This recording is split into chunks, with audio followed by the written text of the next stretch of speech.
desses movimentos e dos helicópteros que vocês estão vendo, também reparem no que acabou de acontecer agora, porque isso diz, bom, pode ser um exercício, pode ser o que você quiser, né? No fim, Porto Rico faz parte dos Estados Unidos da América, eles têm uma base lá. Então pode ser igual, poderia ser qualquer coisa, mas o que vou mostrar agora é especial. De acordo com o que foi relatado, neste momento Pete Hegseth estaria chegando. E quem está ao lado também é o senhor, o secretário de guerra Hegseth e o chefe do Estado-Maior, o general Kane. Esse operador sobre quem conversamos outro dia, toda a biografia resumida desse senhor, muito interessante, muito importante considerar a capacidade operacional dele. Não confundam com quem só cumprimenta de terno. Não, esse senhor que está ali atrás, esse senhor é o general Kane, ele quase passa despercebido em todas as fotos. Está ali atrás, por aí. E quando você vai percebendo quem é John Daniel Racing Kane Racing, é assim que é o apelido, né? É um operador, um personagem que você reconhece na imagem. É que há operações envolvidas que não estão brincando, que não é só show, sabe? Tem que lembrar que ele tem outra característica, que ele não se importa se são republicanos ou democratas, nem nada disso.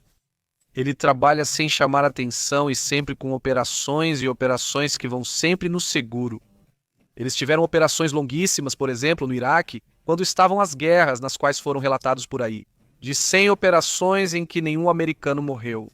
Trump o estima muito e lhe deu um cargo importante, chefe do Estado-Maior, nada mais do que, segundo o que relata.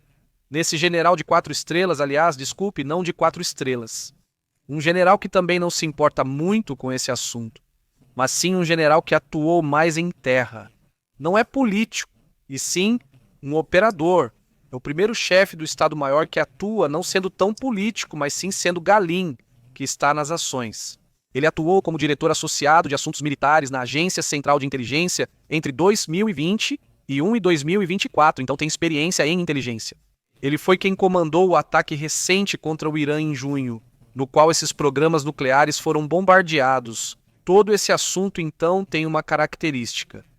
É sigiloso, opera e costuma atacar com o menor risco possível e da maneira mais precisa possível. Não são desses ataques enormes, grandiosos, com muitas tropas, nada disso. O fato de tanto o general Kane quanto o secretário de Estado, que é o que está de boné, estarem chegando a Porto Rico chama muita atenção. Evidentemente, aí está a governadora de Porto Rico dando as boas-vindas a Pete Hegseth e, obviamente, ao general Kane.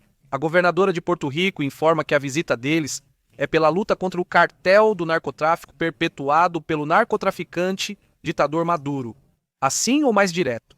Quer dizer, não é um assunto de que vieram aqui para uma reunião, vieram de férias ou algo assim. Não, aqui falamos de um movimento que já está acontecendo e eles já estão lá.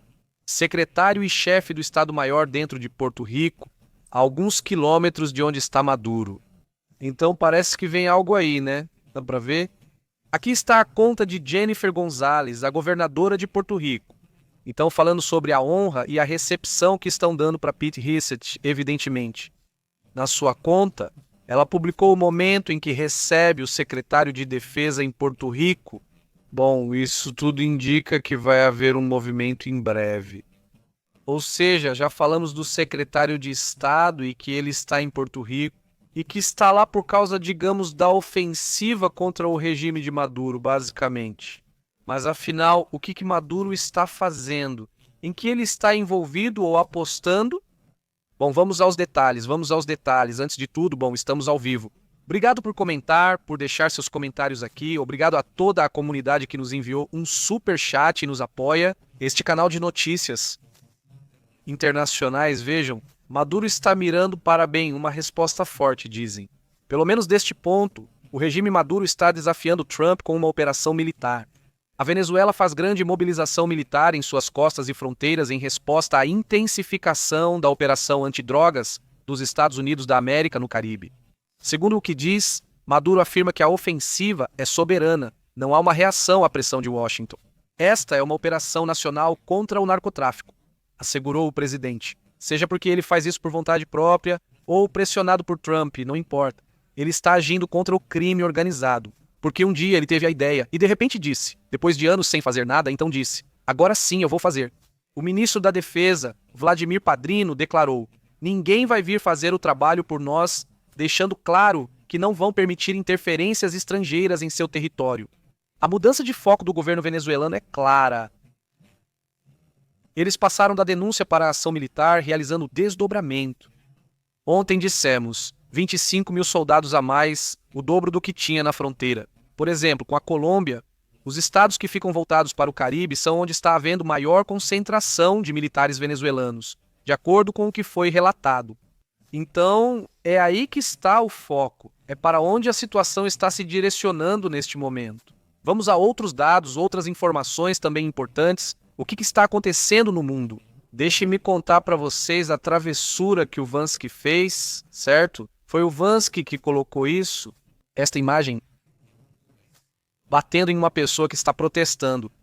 Em frente ao tribunal, a um tribunal, por sinal, em Londres, na frente do tribunal, ele colocou essa imagem lá. E isso, obviamente, parece uma crítica a essa ideia dos ingleses de ficarem prendendo as pessoas. Quem protestar sobre a Palestina, eles criaram uma lei e disseram: vamos ver, é que ao protestar a favor da Palestina é porque lá existem grupos terroristas. Dizer que você está protestando a favor de grupos terroristas, quando na verdade, não necessariamente, ou seja, se você está protestando pelos civis, então você não está necessariamente protestando pelos terroristas. Ou seja, não quiseram ver dessa forma, e os tribunais de justiça simplesmente agiram contra as pessoas e detiveram 900. É isso. No dia seguinte surge essa imagem de Vansky mostrando um juiz reprimindo a sociedade e quem protesta ou discorda do que acontece em casa. Agentes de segurança do tribunal cobriram o mural na segunda-feira com plástico preto e 2 barreiras de metal. E está sendo vigiado por 2 oficiais e uma câmera de circuito interno de televisão. Vansky, né? Então é assim, esse é o estilo, não é? Ele foi crítico em muitos temas sociais, e desta vez, acho que ele pegou pesado e incomodou muitos políticos. Principalmente porque imediatamente cobriram esse lugar, essa pintura, né, esse mural, vamos dizer assim. Aliás, o dólar disparou na Argentina. Atingiu um novo recorde após a derrota eleitoral de Milei em Buenos Aires. Segundo o reportado hoje, segunda-feira, 8 de setembro, um novo recorde foi alcançado após a derrota de Javier Milei, do Partido Liberdade Avança. A questão é que a moeda dos Estados Unidos subiu 80 pesos para venda ao público no Banco Nación, onde fechou no novo valor máximo de 1.460 pesos por unidade. Obviamente, existem problemas por aí, há desconfiança agora por causa do que está acontecendo. O que ele disse? O responsável pela economia, Luiz Caputo, disse o seguinte, e isso também é importante: a reação. Nada vai mudar na economia, nem no fiscal, nem no monetário, nem no câmbio. Essa é a resposta do ministro da Economia da Argentina. Em outros assuntos importantes, o FBI está alertando sobre o que está por vir. Aqui está uma questão.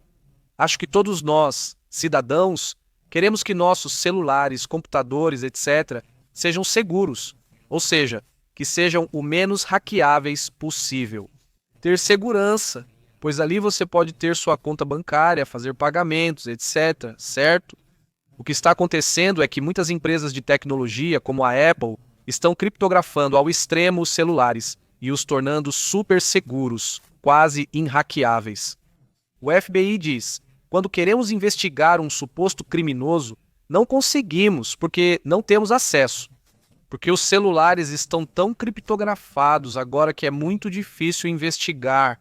Então, por um lado, você diz que bom, no sentido de que bom em relação à tecnologia, né? Ou seja, que realmente consegue essa privacidade, mas ao mesmo tempo você pensa, e aí? Mas se for investigação, complica. Você queria que chegassem a uma conclusão, encontrassem o criminoso ou algo assim, né?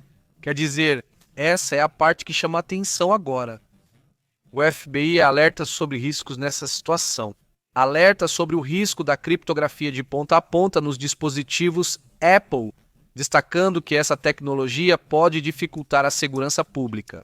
A agência afirma que a impossibilidade de acessar dados criptografados, mesmo sob ordem judicial, cria espaços digitais onde os criminosos podem operar sem serem detectados. E ao mesmo tempo, né, o que eles não dizem é que estão tornando esses celulares e esses aparelhos, esses super seguros para a população. Se o FBI não consegue hackeá-los, muitos criminosos também não conseguem. A sociedade está mais segura. Isso eles não estão dizendo, graças a isso a sociedade está mais segura. Claro, você não vai conseguir pegar alguns, mas a maioria vai estar mais segura. Digo que acreditamos, ou seja, aí está, o assunto é muito interessante, o assunto. Bem, outro assunto também importante, os Estados Unidos estão buscando que a Organização dos Estados Americanos apoie uma força anti-pandilhas no Haiti. Aqui não há um acordo, porque o Brasil e outros países não querem isso, não querem uma força apoiada pela Organização dos Estados Americanos. O problema é que ninguém age de verdade, né? Quando tentam buscar segurança no Haiti, não conseguem chegar a um acordo. Lula da Silva, junto com a Colômbia, Bolívia e Honduras, estão em desacordo, não querem apoiar a iniciativa do governo do Panamá e de Trump, dos Estados Unidos e do Panamá, que já foi apresentada no Conselho de Segurança da Organização das Nações Unidas. Essa proposta de ter uma força anti-pandilhas não é só necessária, é urgente, ou seja, o governo está prestes a colapsar. E aqui, entrando em acordo que que não mandem uma unidade antipandilhas, porque tem que haver um movimento, tem que fazer alguma coisa, não dá para deixar as coisas assim simplesmente, toda vez para o Panamá. Nem crianças para formar gangues maiores à força. E estão então gerando uma espécie de soldados mirins, que então os treinam para operar contra o governo, basicamente. E estão operando para fazer o que eles querem, ter o poder do Haiti, basicamente. A representação dos Estados Unidos na Organização dos Estados Americanos protagonizou um esforço diplomático inédito para conseguir que o Fórum Regional apoiasse a criação de uma força de repressão às gangues, e isso no Haiti. Lopes acha que teria deixado.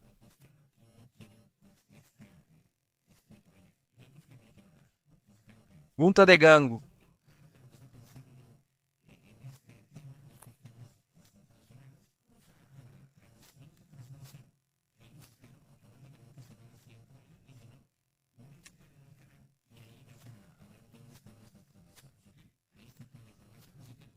Comitê.